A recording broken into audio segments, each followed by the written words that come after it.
Kia ora from New Zealand, everyone. I'm Donna Louise, and welcome to my YouTube channel for the love of puzzles. When I was in Sydney this past November, I met up with my friend Nicole at Esperanto House. That's the headquarters for the Esperanto New South Wales nonprofit organization, of which Nicole is the secretary. Not only does she speak Esperanto, but she loves jigsaw puzzles. And so for Zamenhof Day in December 2022, now hopefully I've pronounced his name correctly, and during the time lapse I'll explain to you who Zamenhof is, they decided to have a mini puzzle competition. They had this jigsaw puzzle custom made, 200 pieces, it's made out of wood, and it depicts various Esperanto stamps from around the world. Well, I'm very appreciative that they gifted me one of the jigsaw puzzles, and I thought it would make for a fun video because if you would have asked me what Esperanto was, I knew it was a language, and I probably would have said that I thought it was from South America. That's how uninformed I was about exactly what Esperanto is. So during the time lapse, I'll share with you information that Nicole shared with me, as well as some information I found online. So let's just jump right in and learn about Esperanto together. L.L. Zamenhof was an ophthalmologist who lived for most of his life in Warsaw. He is best known as the creator of Esperanto, the most widely used constructed international auxiliary language. Now, what is a constructed international auxiliary language? It's a language meant for communication between people from all different nations who do not share a common first language.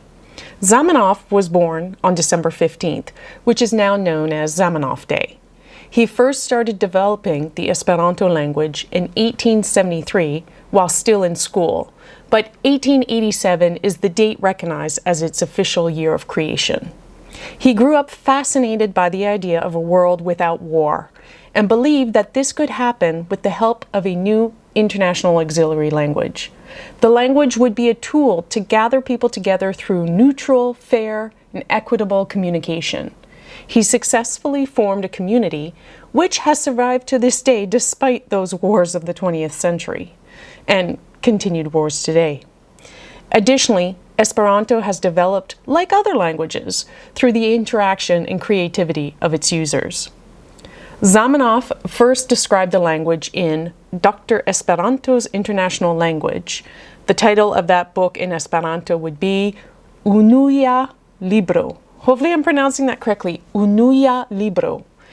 And he published that book under the pseudonym Doktoro Esperanto. Early adopters of the language liked the name Esperanto so much that they soon started using it to describe his language. The word Esperanto translates into English as one who hopes.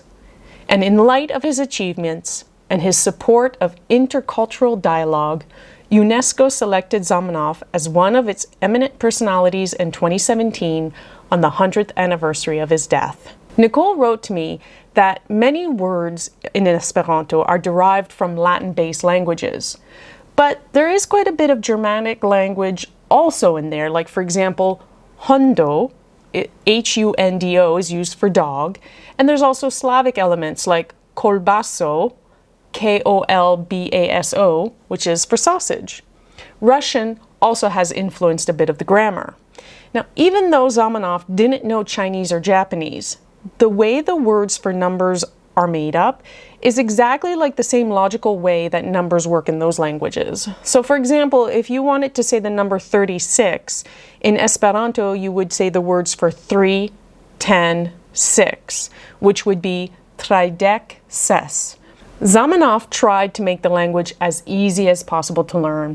Therefore, there are no irregular verbs, no exceptions to grammatical rules. Well, growing up in a completely French community and going to a completely French school, exceptions to grammatical rules.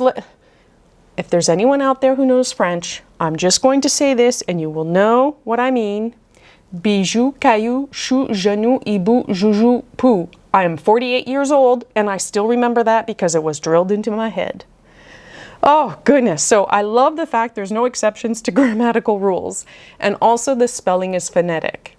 The vocabulary uses prefixes and suffixes a lot to reduce the number of words that are needed to be memorized. For example, you don't need to learn 2 words to say beautiful and ugly.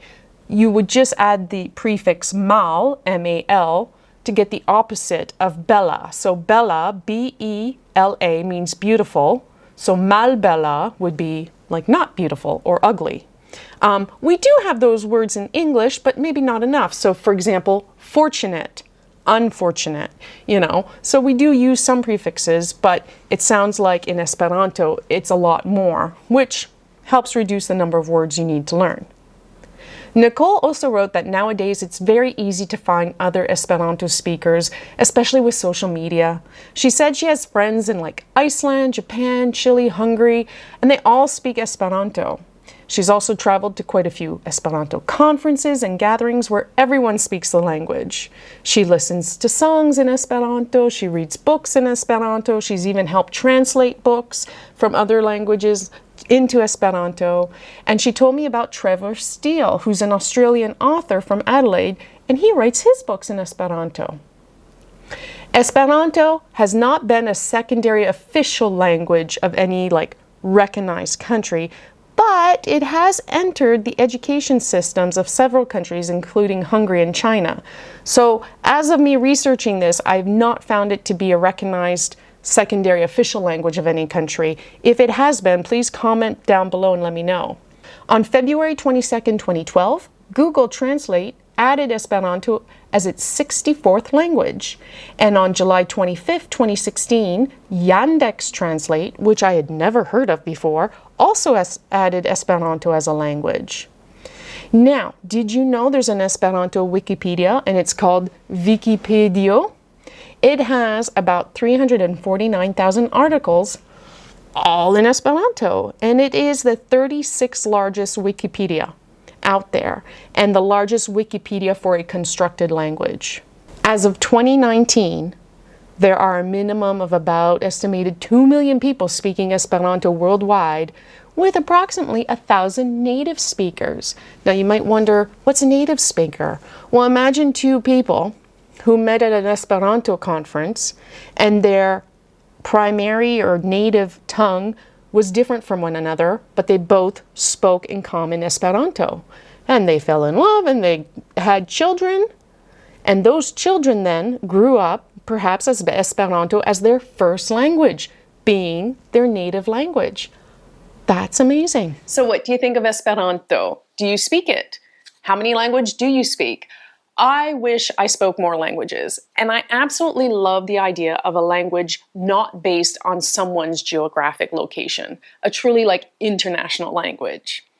If you're interested in learning more about Esperanto and you live in the Sydney area, I'll leave a link to Esperanto New South Wales website in the description below, as well as to Nicole's Esperanto website, so go check them out. Again, I want to thank them so much for gifting me this jigsaw puzzle.